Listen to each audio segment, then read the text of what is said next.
Hey, welcome back. Sports Talk with Big Sarge right here on the legendary K-Wall carrying the all-new 92.3 FM. It's Word on the Street Wednesday. And if you want to get in here, we just got through talking about Mr. TB12 himself, Tom Brady, and the horrible game he had against Buffalo. 126 yards, 1 touchdown, 2 interceptions. Yeah. 281-453-1000, number to call in. Once again, that's 281-453-1000 is the number to call in. Listen, all right. I wanted to make sure that I had some time. I had some time to do this. Okay. Big Sarge is brief. So how many of you all remember on last week, a multimillionaire who will be a billionaire before it's all said and done, made a statement. Some would call it controversial, but others won't. LeBron James, the GOAT, meaning greatest of all time to ever play the game of basketball. Don't at me. Keep it to yourself. Don't at me. Just keep it to yourself. LeBron James made a statement, and I'm going to read that statement to you. This is what he said. On his show, The Shop, on HBO, LeBron James said, in the NFL, they got a bunch of old white men owning teams, and they got that slave mentality. Well, yeah, James said. And it's like, this is my team. You do what the F I tell y'all to do, or we get rid of y'all. End quote. Quote, I'm so appreciative in our league of our commissioner, Adam Silver, that he doesn't mind us having a real feeling to be able to express that. It doesn't even matter. If Adam agrees with what we're saying, he at least wants to hear us out. As long as we are doing it in a very educational, non-violent way, then he's absolutely okay with it. Todd Gurley, who was there, could be seen visibly nodding along with James during the statement. James would later go on to say that he doesn't believe the NFL doesn't properly value or even care about his players. The players who make the ship go, he said, we make it go every Sunday without Todd Gurley and without Odell Beckham Jr. Without those players, those guys, there is no football. And once again, let me read you the controversial statement. In the NFL, they got a bunch of old white men owning teams, and they got that slave mentality, James said. And it's like, this is my team. You do what the F I tell y'all to do, or we get rid of y'all. End quote. So they got me to thinking, right? It got Big Sarge's wheels to turning. And I'm glad that I did not touch on this on Monday. Because if I would have touched on this on Monday, it wouldn't have had the same effect that it's about to have right now.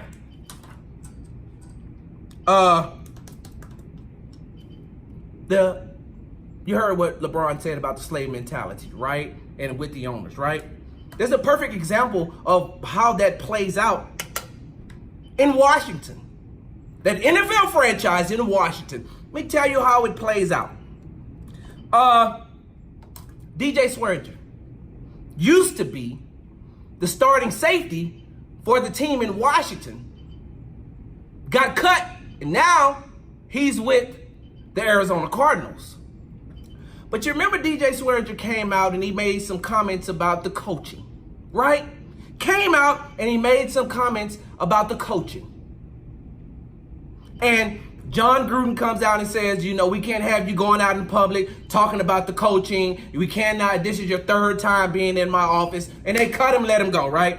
Cut him and let him go for making statements that are true. Side note. This is why we have such a bad problem in the world, specifically the United States. This is the reason why we have a problem. I'm going to tell you this. Anybody that's in leadership should have the mentality that if I'm wrong, I'm wrong. And if I'm called out on it, then I should correct it, no matter where it's coming from. No matter where it's coming from, no matter if the person that says it works for me. That's why the government is shut down right now. But just like in the military, senior enlisted, right? Senior NCOs, they get it in their mind that whatever I say is right. The majority of them. Now, there are some out there that are really good. And I've worked for a couple that says, you know what? I was wrong about that. Let's go ahead and correct this. You know what? I was wrong. But I'm using the military for example. There's a lot of times you have to bite your tongue and not say anything because you're right and you know you're right. And if you say that you know you're right, then who's ever in charge of you don't care. And there's nothing that you could say. Let's translate that over to the civilian world. I was having a conversation with a guy on Twitter that says that, listen, I'm in the supervisor position. I've been in one for 10 years. If there's somebody that comes in and says something to me or the people that I work with and they're right, and you try to show us up or whatever the case may be, it's not gonna fly. Now, here's the thing. I understand that part, but if you're wrong, you're wrong. If you're wrong, you are wrong. One of the things that I prided myself on, I always have prided myself on, is that the fact that I treat who's ever under me, my subordinates, as human beings, not as a rank, not as a position, not where I stand and where they stand. We're human beings. I am a human being. I am prone to make mistakes. But I don't say because I'm your NCO or because I'm your manager or because I own this company, you can't tell me nothing, even though I'm wrong. I say, you know what? My bad. We all make mistakes. Come here. You got a little something in you. I've been here for a long time, but you've seen something else. When I was in the military, you know what I used to do? I used to get the orders from my NCO, and before I passed it down to the junior enlisted, when I passed it down to the junior enlisted, passed it down to them. And then after that, after we have all the mission for the day, we all take our rank off, set it on the table, and I say, all right, how are we going to do this thing? Because when I take my rank off, they take their rank off, we're talking about how to complete the mission. Not talking to Sergeant Bearfield. You ain't talking to Big Sarge. You're talking to Brian. Let's see how we can get this thing done. So I digress. They cut DJ Swearinger, and I'm pretty sure that Dan Snyder, the owner of the Washington franchise, had something to do with that as well. I am pretty sure that Dan Snyder signed off on it because no decision like that can be made. So John Gruden went to him and said, hey, this is what I want to do. And they signed off on it, and they cut him for being right and calling them out. And I am under the impression that if DJ Swearinger goes on the talk show and calls him out, that means somebody else wasn't listening to him when he was trying to say it. But you cut him. You cut him. Right? Because you don't want to do what we say right here on the plantation, boy. So we're going to cut you. All right? Right. Now, that would be all fine and dandy. Dan Snyder, I'm not trying to put my hands in your pocket or run your team. Hey, listen, you do what you do. You do what you do, Dan Snyder. It's your team. You can do with it however you want. I can't tell you nothing. I have no part of that team in Washington, nor do I ever want to. So let's just get that out the way. It's your team, Dan. You do what you want to do. But it's funny. It is funny that you cut him, and hold on, let me read what LeBron James said. Quote, this is my team, you do what the F I tell y'all to do, or we get rid of y'all. And then he goes on to say that, hold on, what was I, it doesn't matter. If Adam agrees with what we're saying, he at least hears us out. As long as we are doing it in a very educational, non-violent way. Adam Silver is the commissioner of, end quote. Adam Silver is the commissioner of the NBA. Educational, nonviolent way. DJ Swearinger wasn't doing anything that was nonviolent. If you really want to break it down, the educational part was him saying, hey, listen, man, you don't put this rookie in here when we're playing against a backup quarterback and put him in man-to-man on third down when we need a stop. What, did he say anything that was wrong? The coaches called the play, but the players have to execute it, and they're on the field. They see way more than what you do. So, educational, nonviolent. Hold on, it gets better. So you cut DJ Swearinger. But Reuben Foster is still on the roster? Reuben Foster, a guy with a history of domestic violence abuse, drug abuse, and he's still on the roster. A guy that has criminal charges pending against him, and he's still on your roster. But you cut DJ Swearinger for calling out a coach? Wait a minute, it gets better. How many of you all have ever heard of Monte Nicholson? You ever heard of him? Monte Nicholson, defensive back out of Michigan State. You ever heard of him? You probably heard about him December 18th, 2018, just over a week ago, because he's charged with assault and battery and being drunk in public. Yeah, got into an accident, got out and started fighting the person that he got into the accident with. Ask me if he's still on the Washington roster. Ask me. I'm listening. Go ahead. Hey, Big Sarge, is Monte Nicholson still on there? Yeah. But DJ Swearinger is not? How does that work? How does that work? You cut DJ Swearinger for calling out a coach who was literally wrong, but you keep Reuben Foster, a guy that has domestic violence charges pending against him and has domestic violence cases in the past and should be charged with stupidity, because the same woman that he put his hands on, that she came back and gave him a pass by saying, okay, maybe that didn't happen, I lied about the whole thing. She gave you a pass, is the exact same one you got the charges pending against you right now. So Reuben Foster, who should be charged with stupidity, is still on the Washington roster.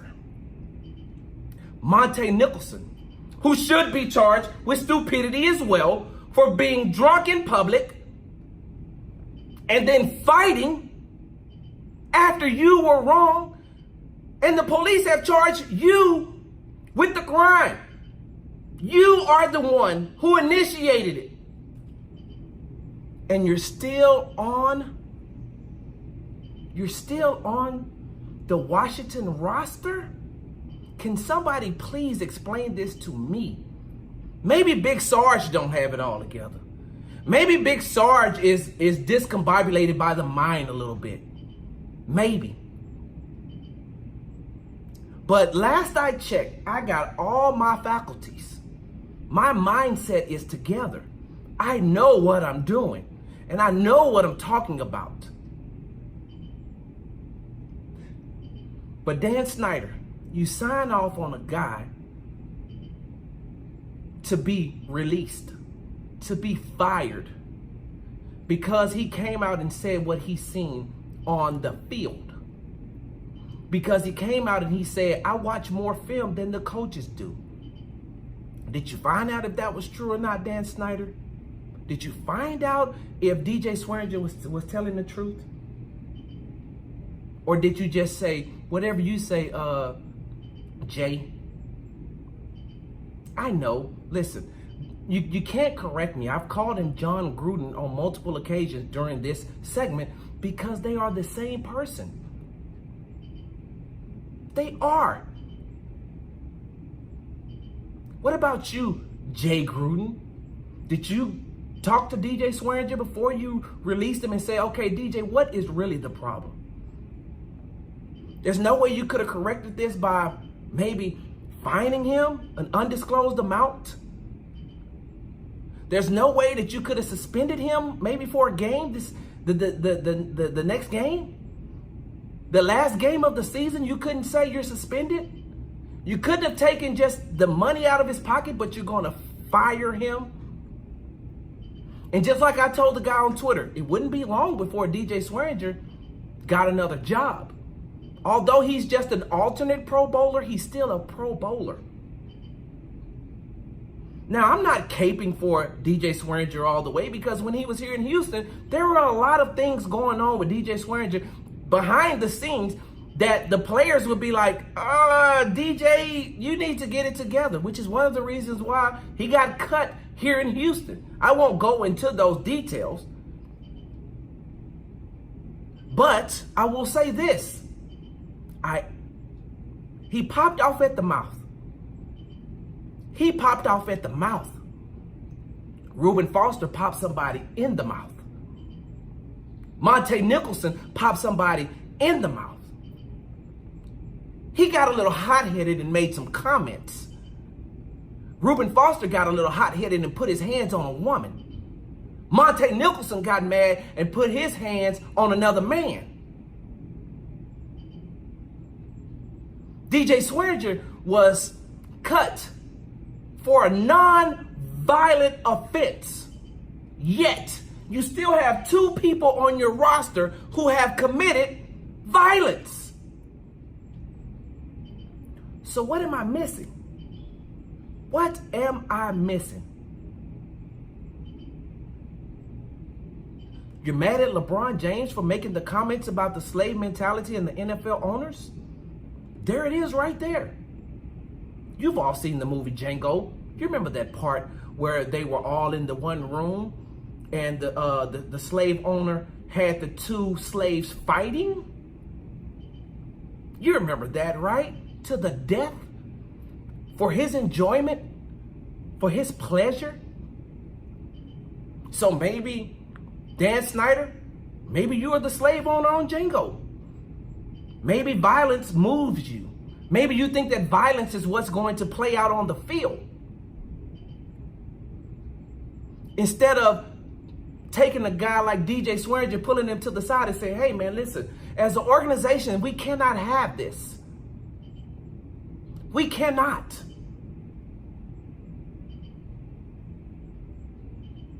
I mean, maybe DJ is not a big enough name for you all. I mean, I think he's been cut like 4 times, played for 6 different teams. Maybe he's not a big enough name to get away with it like Ben Roethlisberger did or Odell Beckham Jr. did. Maybe not. But I will say this, Dan Snyder, for as long as you have Reuben Foster and Monte Nicholson on your team, on that roster, you might as well go ahead and crack the whip, bro. Sports Talk with Big Sarge right here on the legendary KYK and the all-new 92.3 FM. When we come back, hey, the Rockets won, but I'm confused. We'll be back.